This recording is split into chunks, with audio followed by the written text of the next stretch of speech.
Increasingly लोग ये बोलने लग गए हैं कि अगर गिरावट आ रही है तो वो वॉलेटाइल है। नहीं, ऐसा नहीं है। कुछ शेयर के दाम में बढ़ने की वजह से या गिरने की वजह से कोई ना कोई दिवालिया होने के कगार पे है। बाजार कई कारणों की वजह से अभी जरा ज़्यादा वॉलेटाइल लग रहा है। सो वेलकम बैक टू निवेश का बड़ा सवाल।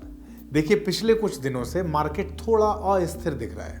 अब ये स्थिति निवेशकों के बीच किसी तरह के नर्वसनेस को लेकर है या फिर आने वाले समय में वो किसी तरीके का अनिश्चितता का दौर प्रेडिक्ट कर रहे हैं। There could be several factors.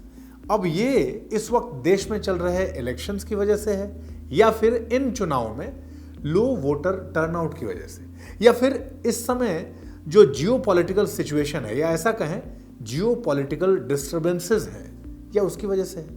आज इसी को डिटेल और आसान भाषा में समझते हैं धीरेन्द्र सर से और उनसे ये भी जानेंगे कि ऐसी सिचुएशंस जब आए तो एक निवेशक को अपनी इन्वेस्टमेंट को लेकर किस सूझबूझ के साथ अपना फैसला करना चाहिए।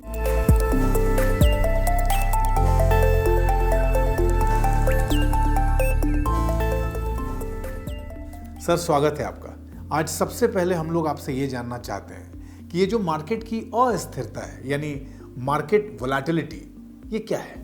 स्टॉक मार्केट में हर शेयर का दाम ऊपर नीचे बहुत रफ्तार से होना, ये इसको वॉलेटाइल कहा जाता है। किसी भी चीज़ में उतार चढ़ाव इसको वॉलेटाइल कहा जाता है। लेकिन बाज़ार में इंक्रीजिंगली लोग ये बोलने लग गए हैं कि अगर गिरावट आ रही है तो वो वॉलेटाइल है। नहीं, ऐसा नहीं है। ये जो बाज़ार है ये बना ही हुआ ऐसा है, इसका जो स्ट्रक्चर है, इसका जो डिज़ाइन है, जिस तरह से लोग इसमें पार्टिसिपेट करते हैं, जिस वजह से लोग ख़रीदते हैं या बेचते हैं, इनकी वजह से ही बाज़ार हमेशा उतार चढ़ाव के दौर में ही रहता है और ड्रामेटिक उतार चढ़ाव के दौर में रहता है। तो बाज़ार वॉलेटाइल है, वॉलेटाइल रहेगा और हमेशा रहा है। तो और इस चीज़ से बचने का कोई उपाय नहीं है। अगर आपको उतार चढ़ाव से डर लगता है तो बाज़ार आपके लिए जगह नहीं है। और लेकिन बाज़ार में चूँकि लगाना ज़रूरी है, अगर महंगाई से आपको जूझना है तो इससे आपको परिचय करना पड़ेगा, आपको तरीका ढूंढना पड़ेगा कि इससे आप कैसे जूझ पाएँ। अच्छा सर, अभी के समय में मार्केट इतना वॉलेटाइल क्यों है? बाज़ार कई कारणों की वजह से अभी जरा ज़्यादा वॉलेटाइल लग रहा है या ज़्यादा लोगों को लग रहा है कि ये वॉलेटाइल है। एक तो बहुत सारे नए निवेशक पिछले 2-3 साल में आए हैं। तो पहले अगर बाज़ार वॉलेटाइल भी होता था तो लगता था कि ये किसी और को के ज़िंदगी में असर पड़ेगा, हमें इससे कुछ लेना देना नहीं है।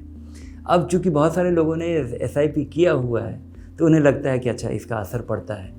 दूसरा कि बाज़ार काफ़ी रफ्तार से बढ़ा है पिछले 2 साल में, बाज़ार भी बढ़ा है। एक तो बहुत सारे निवेशक बढ़े हैं। अभी जो बाज़ार बढ़ा है 62% बढ़ा है हमारा मिड कैप इंडेक्स, 50-60% पिछले 1 साल में बढ़ा है स्मॉल कैप्स। आपका पैसा इस रफ्तार से अगर बढ़ा हो, सेंसेक्स भी बढ़ा है 20-22%। तो अगर बाज़ार इस रफ्तार से बढ़ता है तो आपको डर लगता है और आधा % भी गिरता है, जो कि बहुत ही नियमित रूप है, मतलब कोई ये बड़ा रूटीन सा चीज़ है। इस वजह से लोगों को लगता है कि ये बहुत बाज़ार वॉलेटाइल हो गया। लेकिन बाज़ार ऐसा ही है। विदेशी निवेशकों का बाज़ार में बड़ा खासा असर है। उनका अचानक पैसा निकालना ये बाज़ार को ड्रैग करता है। तीसरा है टैक्टिकल डायनामिक्स।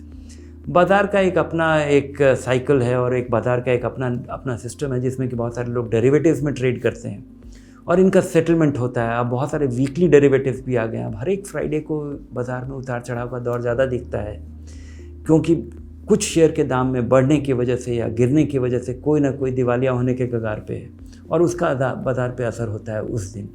लेकिन एक आम निवेशक को इन चीज़ों से कुछ लेना देना नहीं है। आपको देखना है कि क्या हमारे बाज़ार में कई सालों में आपको अच्छा खासा रिटर्न मिलने की तैयारी है, क्या कोई आपके उस प्रीमाइस में किसी भी तरह का डिसरप्शन है। अगर ऐसा नहीं है तो इन चीज़ों के बारे में, इस वोलेटिलिटी के बारे में आप कुछ कर नहीं सकते।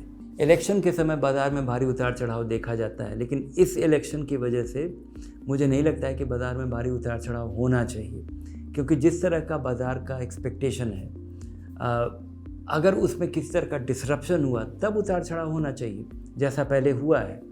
आपको ध्यान होगा कि 2004 में सबको उम्मीद थी कि यही सरकार वापस आ रही है और वो सरकार वापस नहीं आई और ये एक बहुत बड़ा सरप्राइज़ था। उसका नतीजा हुआ कि बाज़ार बिल्कुल ही रफ्तार से गिर गई, डाउनवर्ड सर्किट लग गया और बहुत भारी तरीके से बाज़ार में गिरावट देखा गया और अगले ही दिन, इसमें ज़्यादा समय नहीं लगा। तो जब तक हमें बाज़ार को पॉलिटिकल फ्रंट पे अगर कोई बड़ा सरप्राइज़ नहीं मिलता है तब तक बाज़ार में इस तरह के उतार चढ़ाव का कारण नहीं है। और वहाँ पे भी हमें इस तरह का वोलेटिलिटी की उम्मीद करना चाहिए कि अगर सब कोई उम्मीद कर रहा है कि बहुत बड़े थम्पिंग मेजॉरिटी के साथ ये सरकार आ रही है और उतनी मेजॉरिटी नहीं आती है, तो भी शायद थोड़ी गिरावट हो। लेकिन वो गिरावट मैं बहुत ही रूटीन तरीके की मानूंगा अगर ये 2, 4, 5, 10% की गिरावट होती है, क्योंकि बाज़ार 30, 40, 50% बढ़ा है पिछले 1-2 साल में। अगर आप BSE 500, BSE mid cap, BSE small cap देखें तो फिर सबसे आखिर में हम लोगों को ये बता दीजिए कि निवेशकों को ऐसी सिचुएशंस में क्या करना चाहिए। 3 तरीके के निवेशक मैं विजुअलाइज करता हूँ। एक निवेशक जो कि अपना 5,000, 10,000, 50,000 रुपये का SIP कर रहा है, उसको कुछ नहीं करना चाहिए। एक दूसरा निवेशक जो कि ये 5-10 हज़ार, 50,000 रुपये का SIP करके 10-20 साल या 5-10 साल, 15 साल एक अच्छा खासा रकम इकट्ठा हो गया है और अब वो रिटायरमेंट की तैयारी या कोई कंजम्पशन की तैयारी कर रहा है, मकान खरीदने की या कुछ और जो भी आपका फाइनेंशियल गोल है, उनको कोई एसेट एलोकेशन का प्लान करना चाहिए कि आपका 25% पैसा इक्विटी में होगा कि डेट में होगा या 50% होगा। ये आप निर्धारित कीजिए और उस दिशा में आप अपना काम करना शुरू कीजिए। एक दिन मत बदलिए, धीरे धीरे बदलिए। 6 महीने में, 1 साल में, 1.5 साल में ये आप एलोकेशन अपना में बदलाव करें। बहुत सारे निवेशक हैं जो कि बाज़ार के बाहर वेट कर रहे हैं कि जब बाज़ार में गिरेगा, क्योंकि रफ्तार से बढ़ा है और उनको लगता है कि ये बस छूट गया है और ये जब गिरावट आएगा तब वो बाज़ार में आएंगे। उनके लिए मेरी सलाह होगी कि आप इसका इंतज़ार मत कीजिए। ये हो सकता है गिरावट का दौर नहीं आए भी तो इतने कम समय के लिए आए कि आप उसमें वापस नहीं आ पाएंगे। एक प्लान बनाइए कि जो भी पैसा आपने इकट्ठा किया है उसको अगले 3 महीने में, 6 महीने में, 12 महीने में डिवाइड करके आप लगा देंगे।